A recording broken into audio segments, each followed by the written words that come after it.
Hi guys, and welcome back to World of Tanks, and it's another random destruction. And this one should have gone up last night, but these issues with the capture card that I'm having are becoming quite a hindrance now. And I just couldn't quite get the footage done in time to get it edited last night, but I did manage to get the footage in the end, just not in time. Anyway, I'm in the M103. This is from I think this one might be from a couple of days ago, actually. I just didn't have anything else to go with it, so it just would have been this this clip, and that's it. But anyway, M103, still not fully upgraded yet. Very, very close to getting that Top Gun on it. I sort of obviously having a bit of a break over Christmas, a forced break sort of thing, and then doing various things on the press account. So my sort of grinds through the lines took a bit of a back seat for a bit. But I'm getting back into it. I think I've got about 8,000 left to get it fully upgraded. And as for the tank bowl, I'm still undecided. I know a couple of people have asked me which country I'm going for. I was leaning towards USA, and that was because I'm just grinding through more tanks on USA. The M103, the T28, T30, the Bulldog. And I thought that if I go for USA, obviously you get a 25% extra XP on whichever nation you choose. So that was why I was leaning towards USA. But I'm still not decided. I've been pottering about, sort of gradually building up a few points yesterday, and I think I've got about the same amount of points on both. So I really need to sort of pick which one I'm going for and finish it off today. But I really don't know. Most people seem to go for USA, not USA, USSR, Soviet, Russian, whatever you want to call them. That seems to be the most. I did a poll on Twitter, and not loads of, well, I think there were about 50 people answered it, but it was something like 87% Russia. So, yeah, it does seem that more people seem to be going for Russia. And it does seem that way as well from actually playing the game. Yesterday I saw a hell of a lot of Russian tanks, and not a particularly large amount of American. So, yeah, I would imagine that, that's probably just on the EU server. And I would imagine that on the North American servers, obviously I think you've got NA East and NA West, haven't you, that more people are probably going for American, which would make sense, because they are American. So, I'm really not too sure, but it might not be that, it might just be, what tanks they sort of prefer or going through. But yeah, for me it was just, I'm grinding through more American tanks. But I'm still not decided yet. Now, back to this match. Well, it's a tier 9 match. Me and I think it's T54 E1 that's on my left, pushed right up into this northeastern corner. And although, these guys are in fairly good positions to go hull down, they're not tanks that are particularly effective hull down. The Leva, not too bad, I suppose. But yeah, an M103, an American Heavy, is a lot more effective hull down than most of these guys. Tiger 2 E75 though, they can be good hull down. Depending on depending on which turret he's got, but I think he has got the upgraded turret. But it's the position they're in as well. It's, where I am, I'm on that slight rise, which is better for me because I can use my gun depression. I increase the angle at the top of my turret and sort of reduce the size of my commander's hatch by doing that. Only ever so slightly, but it's there. Whereas with those guys, they're just behind a ridge. So they're still flat on, but anyway, they're done. Getting a bit frustrated, bouncing a couple of times, missing a couple, but it's not too bad. Picking up a lot of assisted damage as well, which is nice. I know this sounds like silly, but I can't remember what equipment I've got on this. I know I've got a vertical stabilizer and a gun rammer, and it's not, once I've put the equipment on, it's not something I really pay much attention to. I sort of, get the tank, put the equipment on it, and that's it. And I sometimes just forget what equipment I'm actually using on it. And I can't remember if I've got coated optics or vents on this. And it's, yeah, because I just don't really pay attention. Just go to the tank, press X, go into a battle. Don't pay attention to what's on it. But yeah, I think My gut is saying that I've got coated optics on it to improve the view range. I think it's already got a good view range anyway, and with situational awareness and coated optics, it just helps to sort of out-spot things, or at least counter-spot them if they've got, you know, similar sort of view range. So I would imagine I've probably put coated optics on this, which is not something I usually put on my heavies. I usually put vents on it, but some heavies I do go with the optics. But we've managed to win that corner, myself, the T28 and with a little help from all the people sniping in and giving me some lovely assisted damage as well. Not done much damage of my own so far because of, well, like I said before, just the odd bounce and what have you, and the odd miss. And I'm coming up this way because Art is around somewhere, and that's why I've come around the back. I know that the enemy team are pushing down that southwestern corner towards our cap and really coming across, but I wanted to try and get rid of Artie. Oh, nearly killed him. And am I going to take a hit from him? Oh, no, he's missed, thankfully. And somebody else took him out.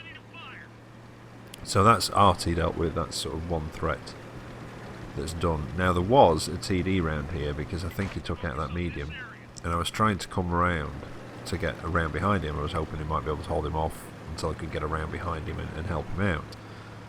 And I know a couple of people are sort of pinging the enemy cap to go and cap there, and I was thinking about turning around to go and do it, but I'd seen these guys coming back. I know, well, I can see them down on the south edge of the map pushing towards our cap. There are a couple of tanks down there of ours that have been taken out. There's a TD holding them off though. And that's where I decided to go for cap. But then a heavy tank pops up behind me. I take a hit from him and he tracks me, the KV4, and yeah, just took that shot as he was disappearing back. And it went really wild. But as I can see behind me, there are two heavy tanks coming up towards, well, they look as though they're coming up towards the enemy cap. I've tracked him. I don't know if I'll be able to keep him tracked, but he's got the stock turret, so he's probably not going to be able to pen me anyway from the front.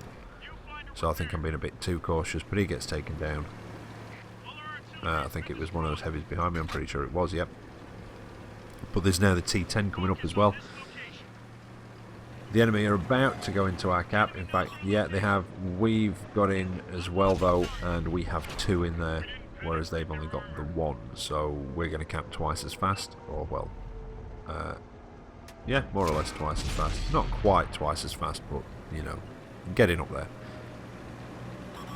And well, now I'm just basically, my job is to stop these two, this medium and this heavy, coming up here and interrupting our cap.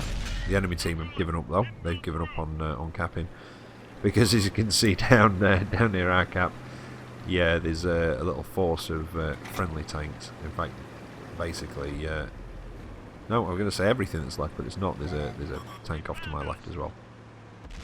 But yeah, there's a little force of our friendlies that have just swept up to our cap and dealt with what was there.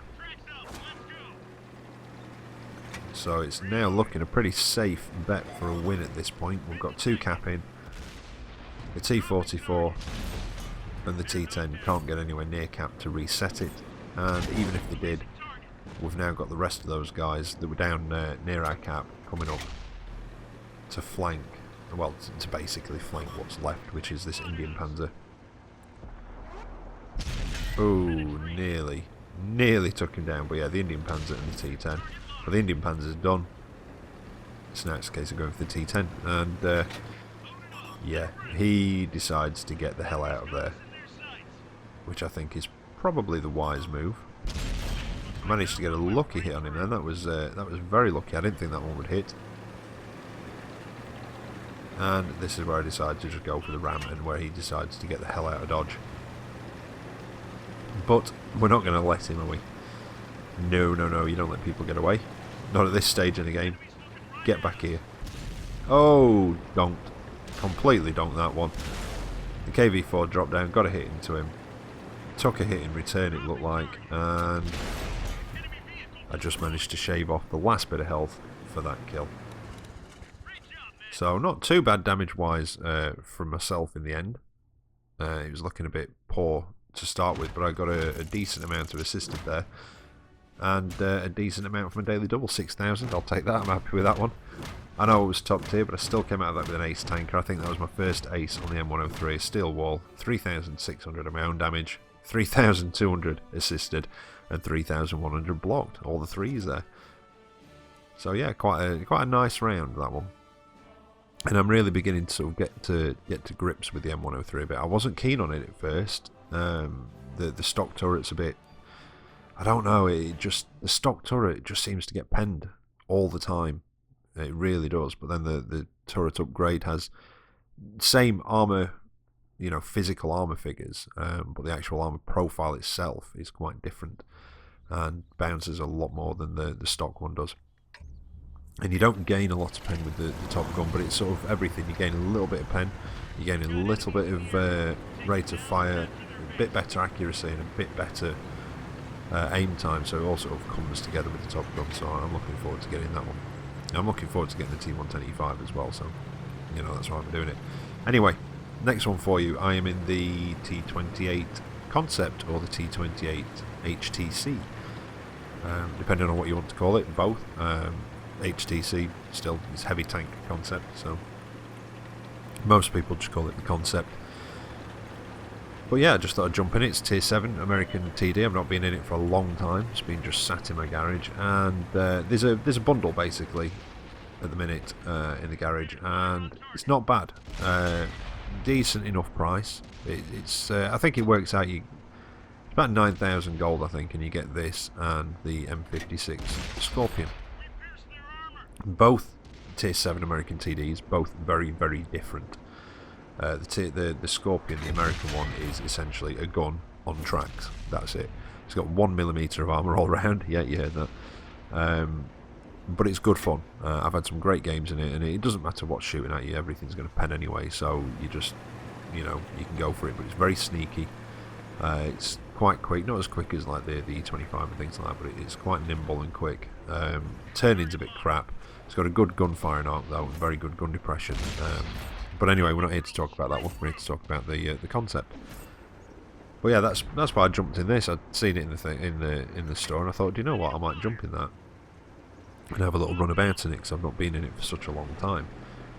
And again, this has got a very, very good gun arc on the front. As you can see, it can move its gun really far from side to side. It's got 105mm, I think 6 rounds a minute rate of fire. Slightly lower pen. Do you know, I can't even think what the pen is on it. I want to say it's about 180 something, but I could be wrong. But it's I know it's a bit lower. And very, very well armoured from the front. The only thing you've got to do is protect your side boobs. Yep, side boobs. Those gun cupolas on the side, everybody calls them your side boobs. So yeah, you've got to protect those. But as you can see, and this isn't a particularly exciting match, I've got to say. It's a solid match, but it's not particularly exciting. I'll just get that out there. Yeah, you can see how I've sort of put myself up against that rock a little bit, and I'm kind of doing it a little bit towards that tiger there. But you basically, if you're out in the open like this, or it's a more open map, if you find a rock and you sort of angle yourself against it, so the one of your cupolas, one of your side boobs, is hidden by the cover, the other one is then hidden by the hull itself, and you've got that much of a gun arc that you can do that. And it's really good in towns. The front of this is very tough as well, and essentially those side boobs are your weak spots. The cupolas, those small sort of round bits on top, they are weak spots, but they're hard to hit. And in city maps, it's one of those TDs that does really well in city maps, because you can get up to a corner, and like I say, you sort of, you put the front up to the corner, poking around it, so that one of your cupolas is hidden by the cover and the other is hidden by the hull, and you've got enough of a gun arc to just poke around the corner and just sit there at an angle and shoot anything that comes up the street without having to move. So yeah, it does work very well in cities. It's not for everybody. I've had some frustrating games. RT love these things like they do with the T28, the Doom Turtle, because they are slow, they are big, and they've got a big, weak top. So you can drop out, you drop your arty shells right on top, and then do a lot of damage. But this match, it's sort of, I don't know, it's one of those matches. I mean, we're just under 5 minutes in, and there's only 2 enemy tanks left on the enemy team. Well, of course, they're going to be enemy tanks on the enemy team. They're not going to be enemy tanks on our team, are they? But yeah, just one of those that went really quickly in the end. I got a bit, well, didn't get fed up. I just felt that it was the time to push, and I did. And all of a sudden, the team just started mopping everybody up, and that was it. Game over. But not a bad little round. 108,000 silver earned, 3,000 damage, 1,400 assisted. Happy with that one. First class. Yeah, happy with that, to be honest. Although there's probably quite a few people doing quite well in that one then. What did I get? 16. Yeah, it's probably close. Maybe another couple of hundred XP could have got me a mastery, but I'm not sure. But anyway, there you go. Well, I hope you've enjoyed that. I'll be back later on with another video for you. So until then, take care out there, and I'll catch you next time. See you later.